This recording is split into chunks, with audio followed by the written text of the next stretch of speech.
Hello, and welcome to this training video for the TF-51 P-51D Mustang. In this video, we're going to talk about how to taxi the plane and how to take off in the plane, and maybe we'll come back and try a landing.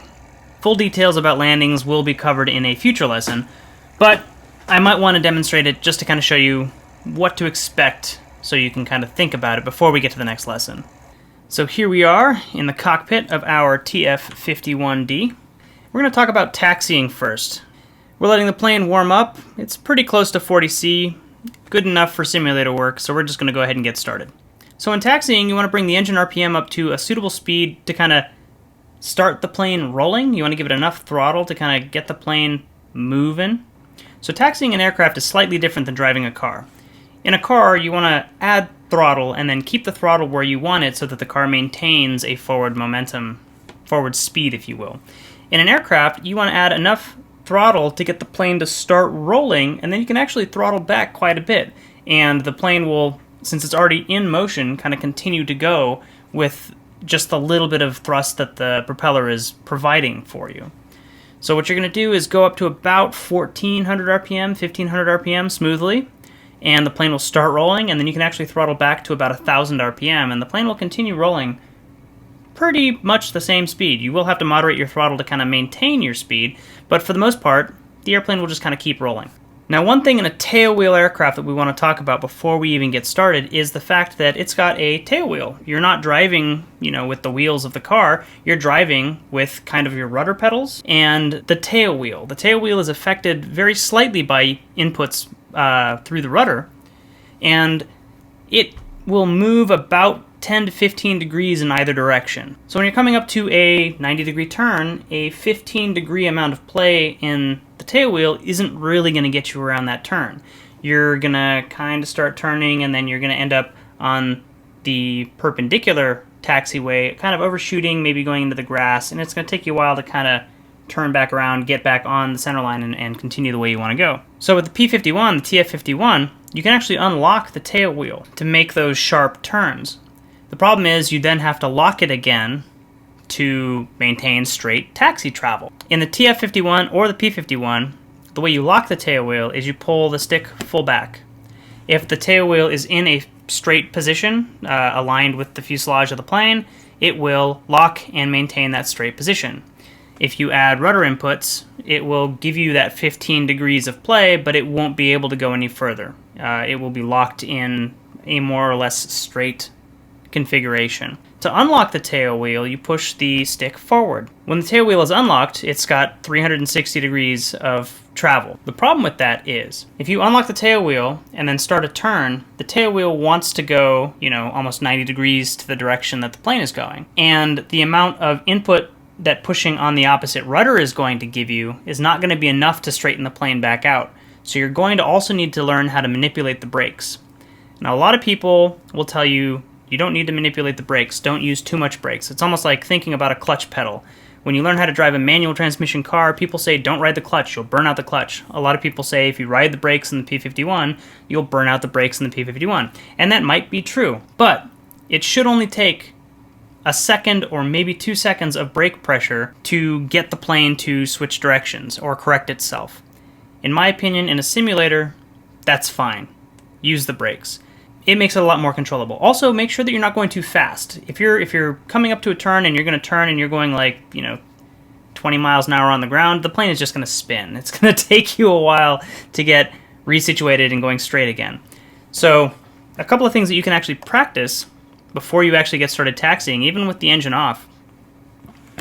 So pretend that you're taxiing down the runway, right? You got your tail wheel locked and you're coming up to a turn. So as you're coming up to the turn, you're actually going to throttle down a little bit.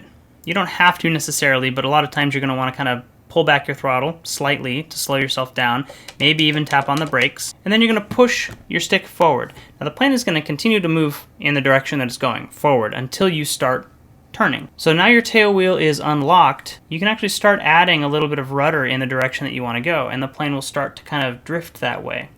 And if you hold the rudder long enough, it'll actually start drifting more than that 10 to 15 degrees that the tail wheel gives you. And as the plane starts to kind of over drift to the left or the right, whichever rudder input you're putting in, immediately pull the stick back because now when the tail wheel is centered again, it will lock. At that point, you just kind of have to play around with whether you want to just use rudder or whether you want to tap on the brakes to kind of straighten the plane back out. So really what you want to kind of get used to is this unlock, slight brake or slight rudder to get moving, and as soon as the plane starts moving, just kind of visualize it in your mind, pull the stick back, and then get prepared to do the opposite, either opposite rudder or opposite brake, or both. The more you do that and the more you kind of cement that in your mind, the easier the sharp turns while taxiing will be. So another thing that you're also going to notice is that the nose of the aircraft is sitting right in the middle of your field of view. So when you're taxiing straight down a runway, one of the things you can do is you can actually pull, move the plane a little bit to the right or the left of the taxiway until you can see the taxi center line just outside of your field of view, just outside of the cockpit. Once you've got the taxi line established on one side or the other, just use the slight amount of rudder authority that you get on the ground, the tail wheel steering, if you will, and just kind of keep it right where it is. If you're not drifting left or right, you know you're going straight down the taxiway. The problem with that is if the taxiway has a turn, you're not going to see it until you go past it, which in the P-51 isn't too big of an issue because it will go on the ground and you can still maneuver it on dirt. But if you go off the taxiway and into a Jeep, or if there's a plane in front of you that you're not going to be able to see because the nose of your airplane is in the way, if you're on a multiplayer server, or if you're playing a mission, that can be a problem. So what pilots do is they'll actually weave down the taxiways. Or if you have a head tracker, like a Track IR, or if you're using like an Oculus Rift or something like that, you can actually lean your head outside of the aircraft and peek around your nose to make sure that you're going the direction that you want to go and that nothing's in front of you. I would suggest keeping the canopy open while you're taxiing so that your head's not clipping through it while you're using your head tracking to take a look around. But anyway, let's get started with taxiing. So I'm going to pull my control stick all the way back, give myself about 1200, 1400 RPM. Plane is going to start moving. I'm going to pull back to about 1000 RPM. And I'm just using my rudder here. Tail wheel is locked. It's giving me enough authority to kind of go down this little taxiway. But I've got a sharp turn coming up. I want to turn down and go parallel to the runway and demonstrate taxiing a little bit more. So here I am coming up to it. Tail wheel is unlocked. I'm putting in left rudder, right rudder. Tail wheel is locked. A little bit of brake. And there we go. Once the plane is established in this direction and the tail wheel is locked again, it's locked. I'm back to 10 to 15 degrees of tail wheel travel. So if I'm going to be like S-turning down this taxiway, I would do that. Kind of take a look at where I'm going. Just as I get to the edge, I'll start the other direction. My wheel might go off into the grass. That's more or less okay. And you're just going to kind of do this all the way down the taxiway. Also, while you're taxiing in the P-51 or the TF-51, be very light on the brakes. These planes don't stop on a dime. If you have to jam on the brakes for whatever reason, there's a very high risk of the nose, or the tail actually, coming up, and the propeller hitting the ground and breaking. And then you're just going to have to get a new plane. In the real world, I've heard that the propeller blades, each propeller blade for the P-51 costs around $100,000. So, I don't know, maybe Kermit Weeks can confirm that. I don't know what the exact number is. I'm sure they're super expensive. Here at Caballetti, one of the cool things is this huge area, this huge like aircraft taxi parking area over here. So you can actually practice your taxiing over here, just like you would practice driving in a supermarket parking lot. Come over here, unlock your tail wheel, find out how much rudder it takes for the plane to kind of brake and start traveling. And then immediately pull the control stick back, lock it, and get yourself back on a straight path. And then do the same thing in the opposite direction. Left. There we go. We're turning. And we're going to lock it centered here. And we're just going to continue taxiing. Go ahead and play around with it. I mean, this is something that you're going to need to do a lot of practice with to get comfortable with it. And don't be afraid to overdo it. So at this point, we are about halfway taxied to runway 7. Through the magic of YouTube, we're going to skip ahead. All right, so here we are coming up on the turn to runway 7. We're going to do the same thing. We're going to unlock our tail wheel. We're going to start our rudder turn to the right.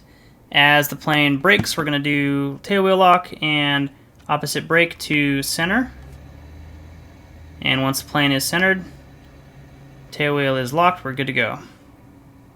Use the little bit of rudder pressure here to keep ourselves on the taxi center line. And here we are coming up on runway 7. Unlock and lock. Line ourselves up with the runway. And get ourselves right on the center line as best we can. I'm used to my rift, so I'm accomplishing nothing by leaning to the right, but we're going to pretend like it actually did something. And light braking pressure here to line ourselves up. So a couple of things with the takeoff now. This plane has a lot of left turning tendency. The engine is very powerful. The plane is very light. The TF-51 doesn't have any weapons on it. It doesn't have the center fuel tank. It's got the wing fuel tanks, but all told, this plane has a ton of power for the weight that it is. So when you go full power on this guy, he wants to go left. There's a magnet on the left side of the runway, and the plane wants to go and find the magnet. So a couple of things that will help you in controlling this aircraft rolling down the runway. And if you don't know what left turning tendency is, I made an excellent video discussing what causes left turning tendencies, which there should be a card up above me linking to that video. I highly recommend you watch it. It goes into pretty good detail about what to expect when the aircraft wants to veer left and why that's happening. So in this aircraft, a couple of things that you want to do. You're going to want to take your rudder trim over here, and you're going to want to move it over to about 4 degrees. I find that 4 degrees works best. We're also going to put a little bit of elevator nose heavy trim in, so we're going to move this down. We're going to go to about 2. And the reason that we're going to do this is you don't necessarily need it to happen, but I like it when the tail kind of lifts off the ground as you're going down the runway, and then you can pull back on the elevator to lift up once you get to a takeoff speed. Otherwise, the plane takes off in a 3-point formation, which is fine, but it usually does it really close to the stall speed, and then if you pull back further, you'll stall the plane and it'll just rotate. You'll basically enter a spin, incipient spin, and you'll explode. And you don't want to explode. We are a leaf on the wind. We don't want to explode. We've got our trim set for takeoff. As we're rolling down the runway and just as we're taking off, we're kind of correcting the left turning tendency while we're on the ground.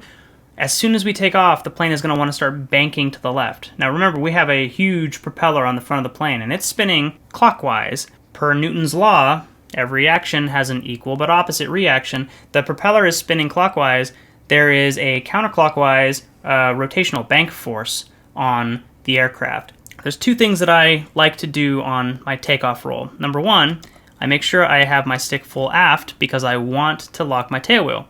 Sometimes you'll be rolling down the runway if you have this neutralized, or even if you have it forward a little bit, and the tail wheel becomes unlocked. And the plane will basically just do exactly what you expect it to do, and you're going to have a bad day. So I like to lock the tail wheel. I also like to add a little bit, not very much, to the right, so that as you take off, you're countering the left-turning bank tendency of the aircraft.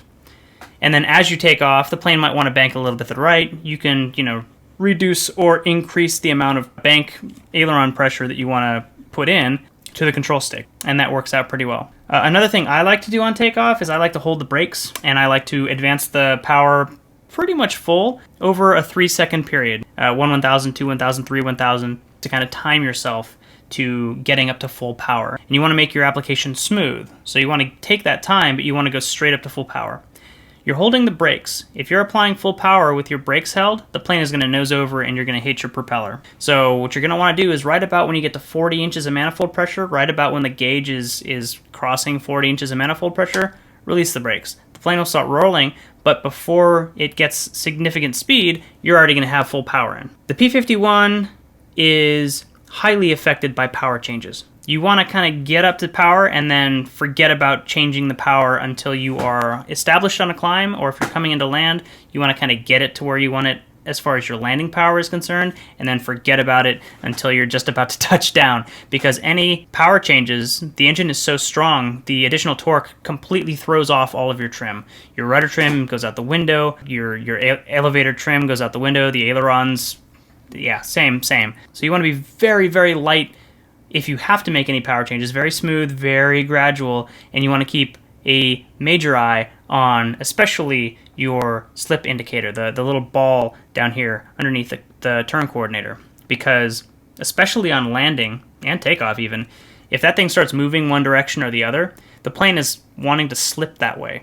it's actually going diagonal. The plane is actually moving diagonally. So if you're thinking about coming in for a landing, if you're coming in and the plane is coming in sideways and you touch down, that's a huge amount of side loading on the plane. You're basically going to skid yourself down the runway. The plane is not very stable with the tail wheel. I mean, the tail's probably still up a little bit, and as soon as it touches down, you're going to basically careen over yourself. Remember, we don't want to explode. That, in my opinion, in this plane, when you're coming into land, is the primary instrument. I'm looking at that. I'm looking at the turn coordinator slip indicator, and I'm looking at my vertical speed indicator. I want to make sure that I'm coming down, especially when I'm right over the runway. I want this to be like maybe 100 feet per minute, no more than 200 feet per minute. Otherwise, you're going to bounce. You're going to hit so hard that the plane's going to hit and go boom, boom. You want that as close to zero as you possibly can get it before you touch down. Once everything else is stable and I'm right above the runway and I'm right about to touch down, those are pretty much the only two instruments that I look at. I will also glance up at my airspeed just to see how close I am to stalling and just dropping onto the runway. But those two are my primary instruments when I'm coming in. And this is not necessarily true for real-world aviation, but in the context of the simulator, those are the two most informative gauges for landing. For takeoff, you don't have to worry too much about it. You're getting off the runway. As long as you have an appropriate takeoff speed, you can climb away from the ground and you're fine. Another thing with takeoffs, we're holding full elevator back pressure on our control stick, but this is also how you climb. Right about the time that your airspeed crosses about 60 miles per hour, you're going to want to neutralize your back pressure. The tail wheel is going to start kind of lifting off of the ground, especially with that slight nose-heavy trim that we put in, and tail wheel locking is not going to be all that important to us anymore. We don't want to climb too fast. We don't want to, have the nose pop up off the runway way too early just as the plane wants to lift off and lead to a stall and a damaging incident.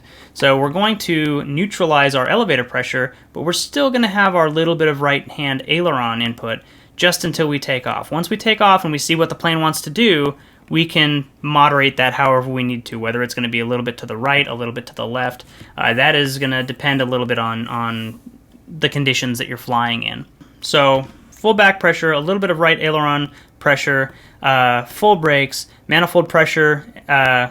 As we're ramping it up in our 3-second count up, we're going to release the brakes at about 40 inches of manifold pressure, and we're going to neutralize this at about 60 miles per hour and then kind of moderate our aileron input as we need it, as we climb out away from the runway. As soon as you take off, as soon as you have a positive rate of climb, gear up. So here we are, we're on the runway, we're taking up everybody's time being here, being jerks. Luckily there's nobody else here today. I called ahead, I told them that I was going to be here. That never works in real life, so don't try it. 1 1000, 2 1000, 3 1000, brakes released. A little bit of right rudder, airspeed is alive. 50 knots, neutral, tail wheel is coming up, rolling down the runway, 140, take off, positive rate, gear up, and I'm going to establish a climb at 170 miles per hour. That's the best climb speed of this aircraft.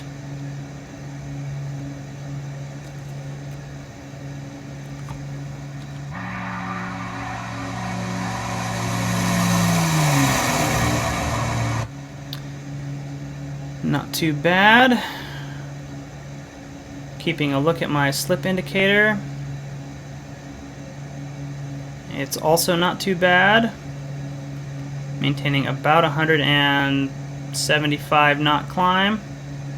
4,000 feet per minute. If we look at the vertical speed indicator right here, about 4,500 feet per minute climb. Looks like our altimeter, we've got our throttle in the way, but we're passing 3,500 because the small needle is there and the other one is just looping around. Banking a little bit, we'll correct for that.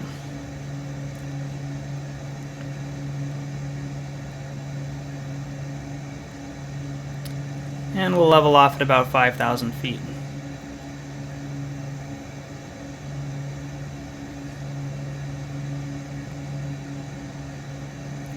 Now as the airplane speeds up, you're going to notice that the slip indicator is going to start changing. Airspeed and power changes in this aircraft change the trim. You're going to need to retrim after any power setting change or any significant airspeed change. So you'll notice that now I am slipping to the right because I need to put in left rudder trim. So I'm going to kind of neutralize my climb, get my vertical speed indicator to as close to 0 as I can. And if I had rudder pedals, I would be putting in rudder input right now, but since I don't, I'm just going to use rudder trim. The first thing I'm going to do before I get trimmed up is set my cruise power. In this plane, it's going to be 2,700 RPM. And I like just going to the green arc, 36 inches of manifold pressure. Smooth. And, you know, close enough is fine. Now the airspeed is going to drop to about 260 miles per hour. As the airspeed comes down, the nose is going to want to drop a little bit, so you're going to counter with a little bit of back pressure on the elevator. And now I'm going to start adding my rudder trim. Because at this point I'm not going to need to modify it anymore. I'm at my cruise power, holding just about 5,000 feet. And since I'm explaining while I'm doing, it's taking me a little bit of time to actually, you know, do all of this because this is a pretty task-heavy operation, getting all of this stuff set up the way that you want it to.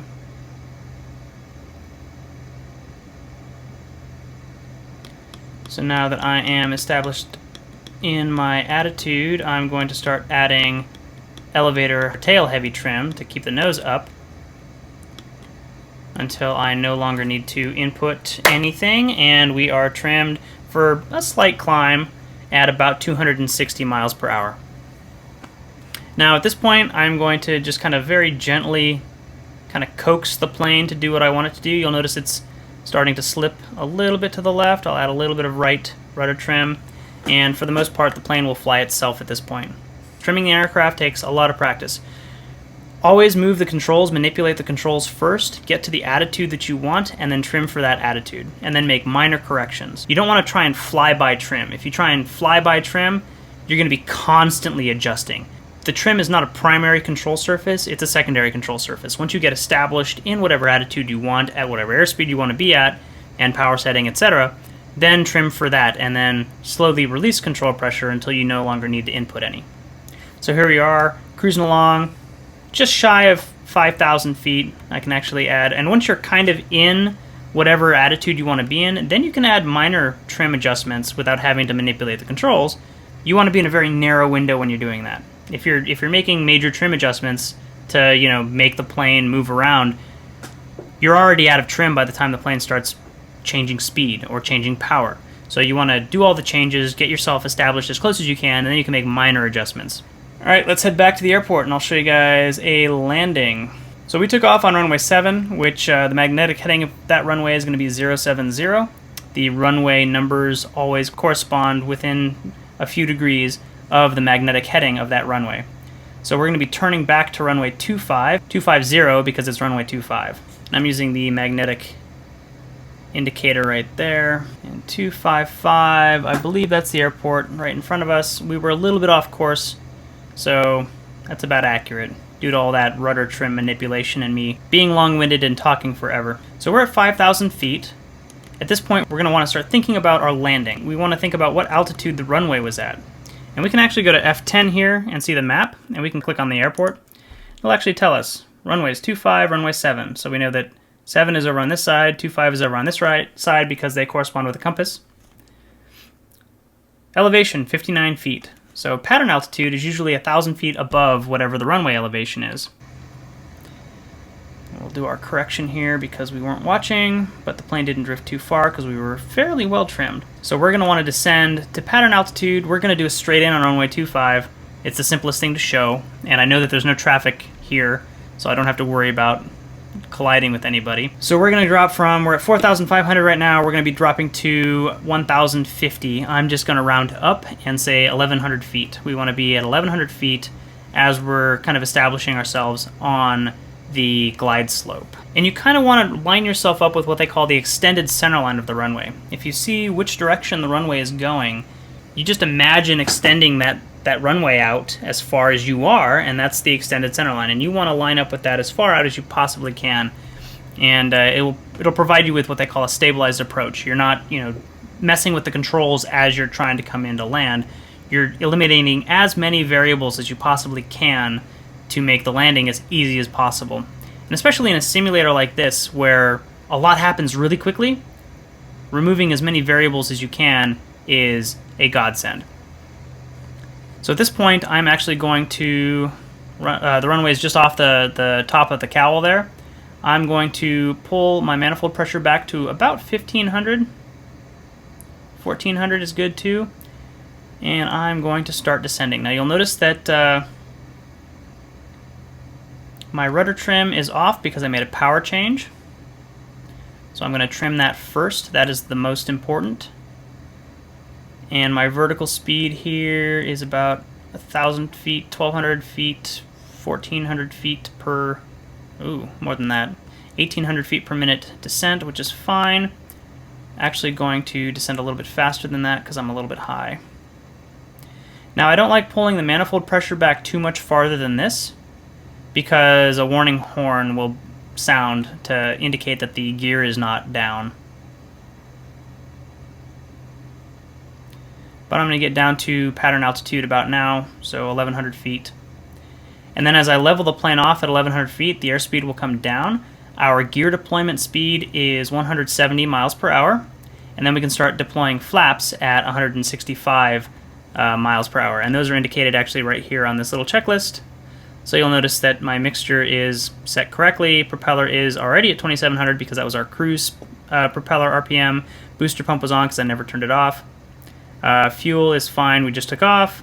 Radiators, I'm going to leave them, did I close them? I don't know that I closed them or not. Nope, didn't close them, they're open, that's fine. And we're coming up on 1,400 feet. So as I'm explaining all of this, I'm descending.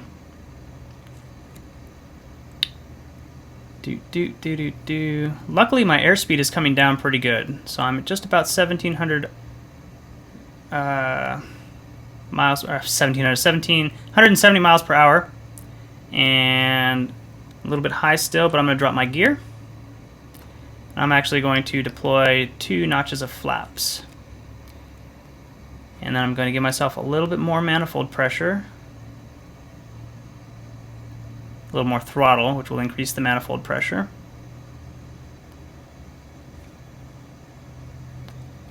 And adjust my rudder trim.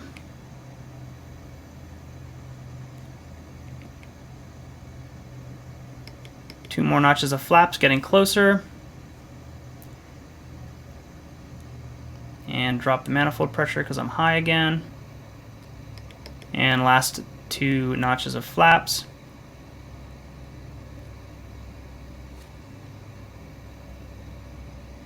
Now, 90 knots is about where I want to be when I touch down, so I'm trying to keep the airplane above like 100, 110 until I get down closer to the runway.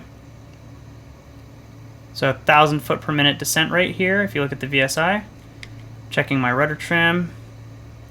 I'm going to slowly start pulling back the throttle and keeping an eye on my rudder trim, the slip indicator. And right about here I want to level off and keep that vertical speed indicator as level as I can, and there we go, perfect touchdown. At this point I'm going to pull my stick full back to make sure that the rudder, the tail wheel stays locked. And I'm not going to apply brakes. I'm just going to kind of roll, coast down the runway. At this airport, we have, I think it was 7,500 feet. Yeah, 7,406 runway length. We have plenty of space to let the plane kind of slow itself down. And at this point, we can actually raise our flaps.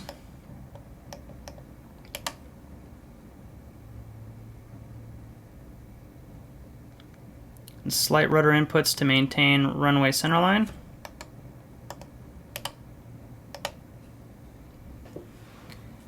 Now that we're going slow enough and we know that the plane is probably not going to spin on us, we can neutralize our control stick and just kind of let the plane coast. So I can actually turn off on this taxiway to the left coming up. And once again, we're going to be thinking about unlocking and locking the tail wheel, because this is a nice 90-degree turn. So I'm going to kind of take a look over here, stick forward, start my rudder turn. As soon as it brakes, full rear, opposite rudder, opposite brake.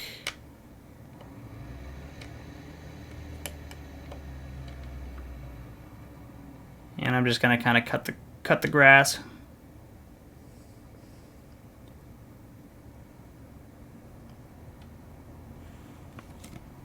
And tail wheel is locked again in a center position, so we can go. And now that we're off the runway, we can actually open the canopy if we want. Let's go ahead and establish ourselves on the taxiway. And there we go. And at this point, you could taxi over, rearm, repair the plane if you need to, taxi back to parking, shut the plane down. It all depends on what your mission is at this point. If you're doing target practice at the target range that we're going to be setting up, we've already set up a target range, but we're going to have a new lesson coming up soon that will go into making it respawn indefinitely.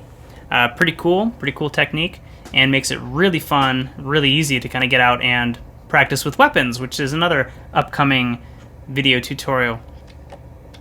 As always, if you found this video useful, helpful, feel free to subscribe.